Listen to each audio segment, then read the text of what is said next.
The cult of the Absolute serves what was once thought to be a deity, the Absolute itself. Clerics, acolytes, and cultists all praised her name. But what many didn't know, until it was nearly too late, is that the Absolute was not a deity at all. In fact, it was an aberration, a Lovecraftian monster pushed to its most extreme. The Absolute was the final state of evolution in the Mind Flayer's life cycle, a transformation from the squid-like psionic sorcerers that are the Mind Flayers. The Absolute was an elder brain, or rather, a nether brain, a gigantic amalgamation of long-dead Mind Flayer brains capable of widespread mind control and destruction.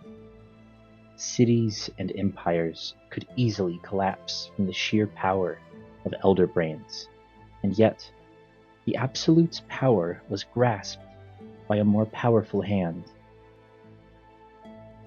The Absolute was enslaved by three individuals, the chosen of three gods that had long been dead.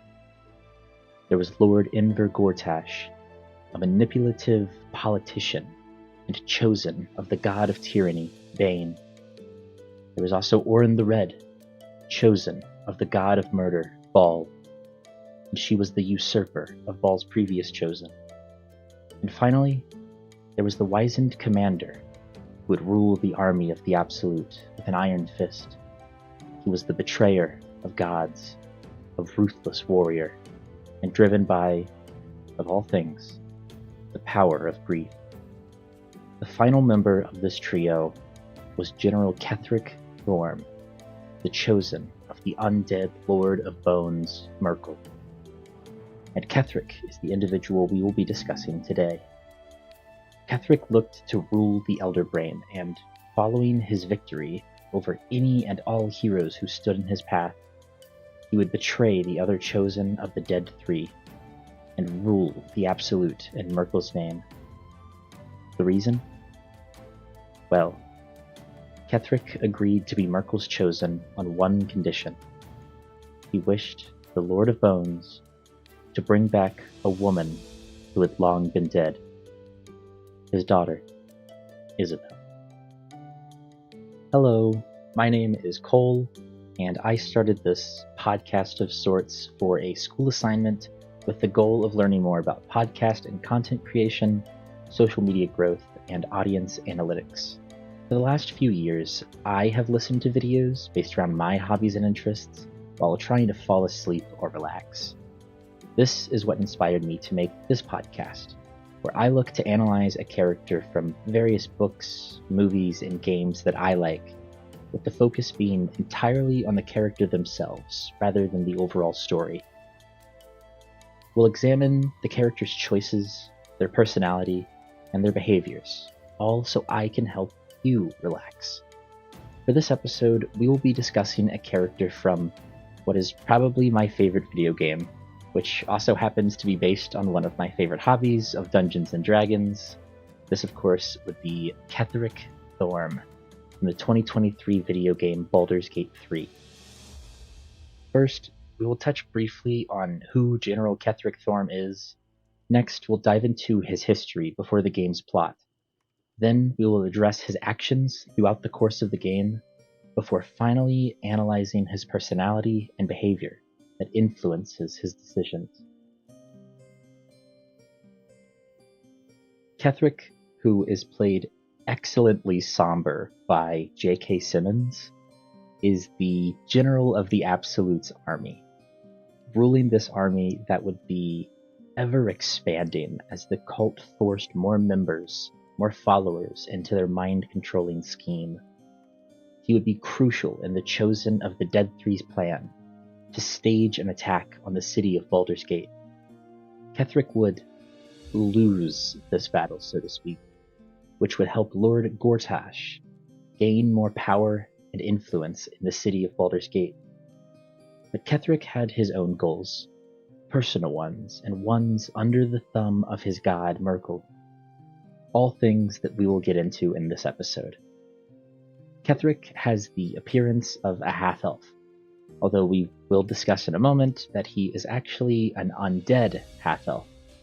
There is a lot to this man. Rare for someone of elven lineage, his age is beginning to show, as he has long, thick gray hair and a thick gray beard. He sports sturdy armor shaped to look like bones, and on the center of it is the symbol of the cult of the Absolute. He typically speaks in a commanding tone, while rarely ever raising his voice. He is a scary individual to challenge, physically or mentally. Of course, he would be challenged by the party of heroes who serve as our protagonists in Baldur's Gate 3. But perhaps that is a story for another time. Today we will be sticking strictly to KETHERIC and his complicated villainism. As for KETHERIC's history before the game's events, they happen to be very detailed but also very vague as well. But I think we can break it down into a few different parts. Before Moonrise, during Moonrise, and the fallout of Moonrise. Before Moonrise, KETHERIC was a family man. He was wed to his wife, Melodia, and they had a daughter named Isabel. Together, they all worshipped the Moon Maiden, the goddess Selûne. Selûne is the goddess of the moon, and importantly here, she has a twin sister, Shar, the goddess of darkness, and the night, and the Lady of Loss. KETHERIC served Selûne until, if I'm not mistaken, the loss of his family. For reasons unknown, KETHERIC lost his wife, Melodia, and his daughter, Isabel, as they were both in the earlier stages of their lives. Torn by this grief that he now felt, KETHERIC turned to the Lady of Loss, his goddess's sister, Shar. He served Shar physically, becoming a ruthless general and conquering all in her name. He would go to Moonrise Towers and capture it, but he would not capture it without a fight. KETHERIC had to fend off an army that had amassed against him. First, there were the Harpers. The Harpers are essentially a group of protectors of Faerûn, the continent where this game takes place. Alongside the Harpers were the Druids of the Emerald Grove, which the protagonists of Baldur's Gate 3 actually happen to visit in the game. In the present time, the cult of the Absolute that KETHERIC takes part in actually seeks out the Emerald Grove. An interesting tidbit, but not so much about the history of KETHERIC, it's more the present of KETHERIC's story. Anywho, KETHERIC took Moonrise in Shar's name and defended it throughout a war with the Harpers and the Druids, even denying an attempt at surrender from one of the High Harpers. But the Harpers and the Druids still fought on, for eventually they won and secured victory. KETHERIC was slain, and Moonrise was returned. For now, at least, because soon KETHERIC would return. And this brings us to the present, where KETHERIC THORM is brought back from the dead into a state of undeath by the Lord of Bones, Myrkul. Myrkul wishes for KETHERIC to serve as his chosen. Then, KETHERIC becomes part of the Absolute's leaders, alongside the chosen of Bhaal and Bane.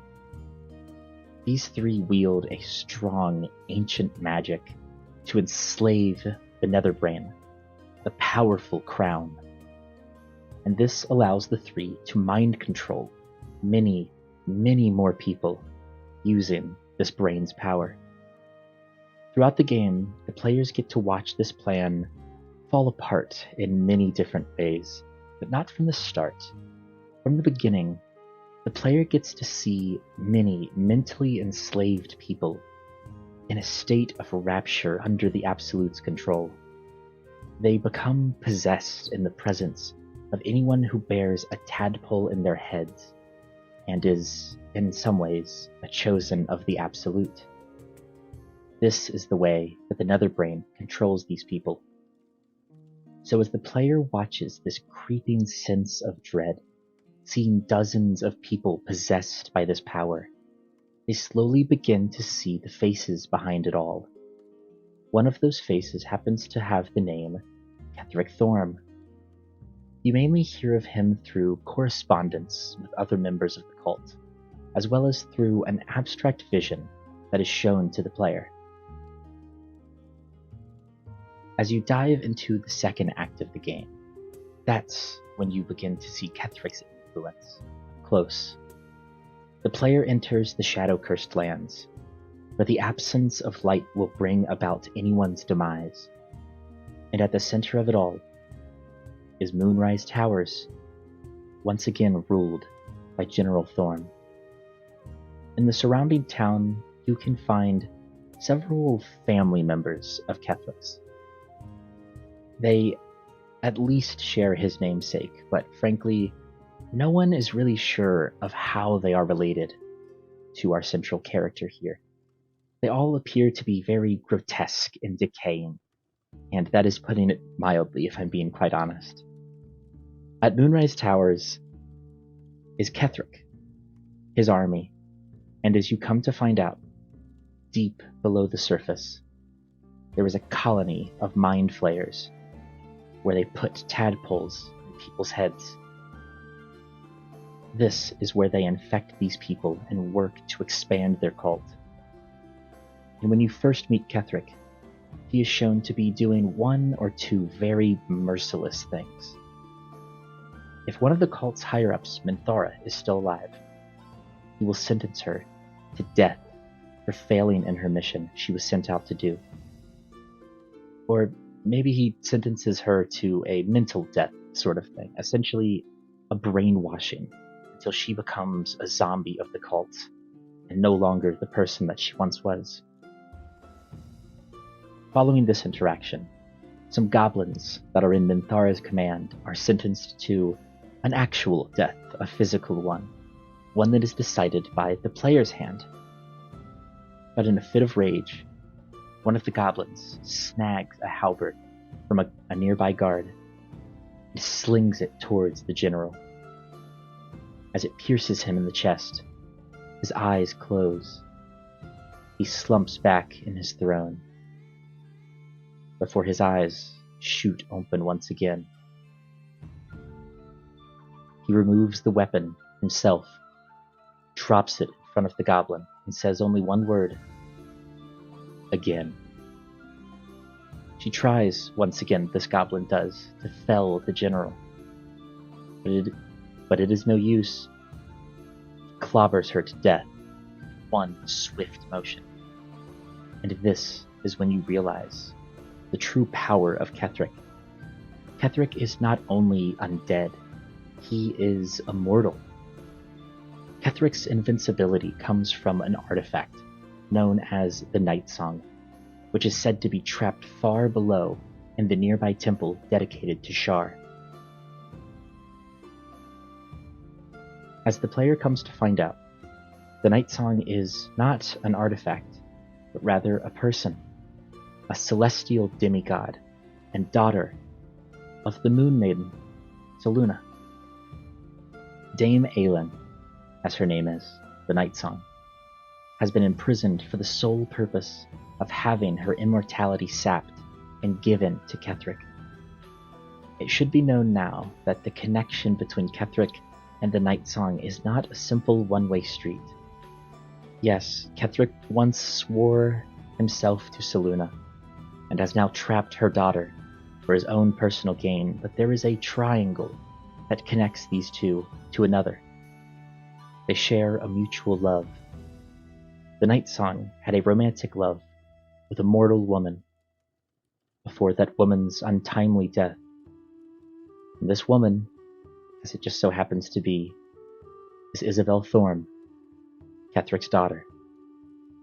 So yes, KETHERIC swore his allegiance to Myrkul, to have his daughter returned to life, and yet he imprisons his daughter's one true love for his own personal greed. The second act of Baldur's Gate 3 sees the player and their companions sever KETHERIC's immortality in one way or another, and they find themselves in a battle with the general. During their first encounter, KETHERIC can surprisingly be reasoned with, as the player can point out how his daughter and wife never wanted this. Sadly, for those who wanted to redeem KETHERIC, in this timeline, the Night Song then appears to swear vengeance against him, and thus the battle begins.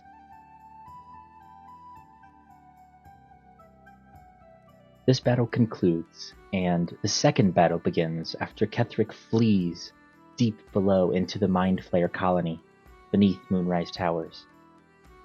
He has once again captured the Night Song here, as he discusses strategy with his fellow Chosen, Orin and Gortash. Tensions rise between them before Gortash and Orin leave, which is when you appear.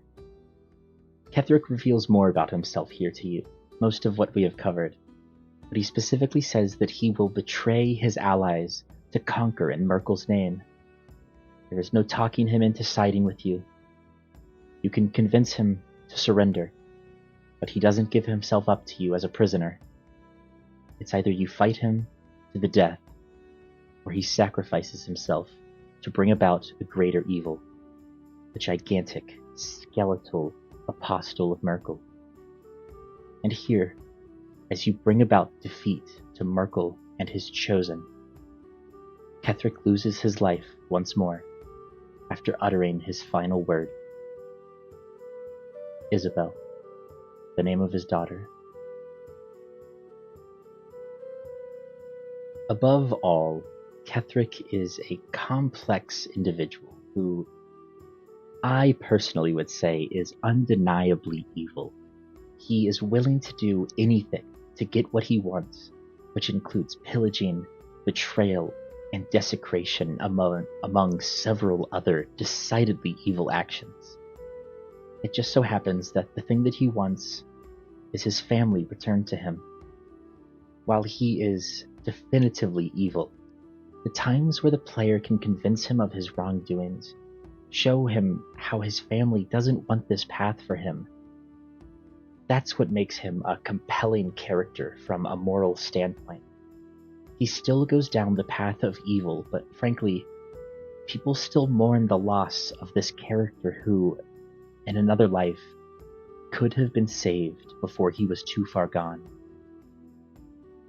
I think the parts of his personality that define him more would be the more evil parts of his personality.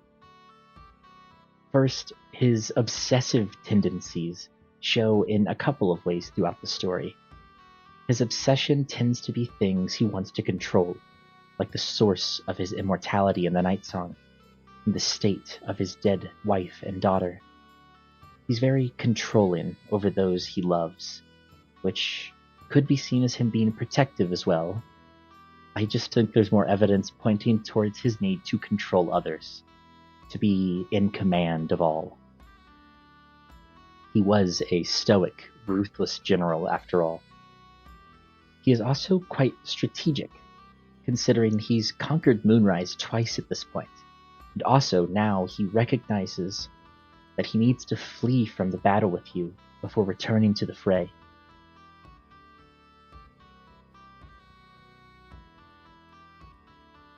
His drive throughout the campaign seems to be driven by this strong sense of devotion, while also being deeply entangled with his profound grief and unrelenting desperation towards his family and power in general. He is devoted, but he's grieving and desperate to see his plans through, regardless of how those close to him feel about these plans. KETHERIC is, at the end of the day, a character that many feel sympathy for, but that does not take back any of the evil things that he did along the way. All of this is to say he is a very intriguing character, and most likely the favorite villain of many players throughout their playthrough of Baldur's Gate 3. I hope you enjoyed this episode of Bedtime Character Studies. Hopefully you were able to relax or fall asleep while watching this episode, and if not, I wish you luck with that. Oh, and I should also wish you luck with handling the Absolute. They're very hectic at this time of year. Here, take this astral prism to aid you in your quest.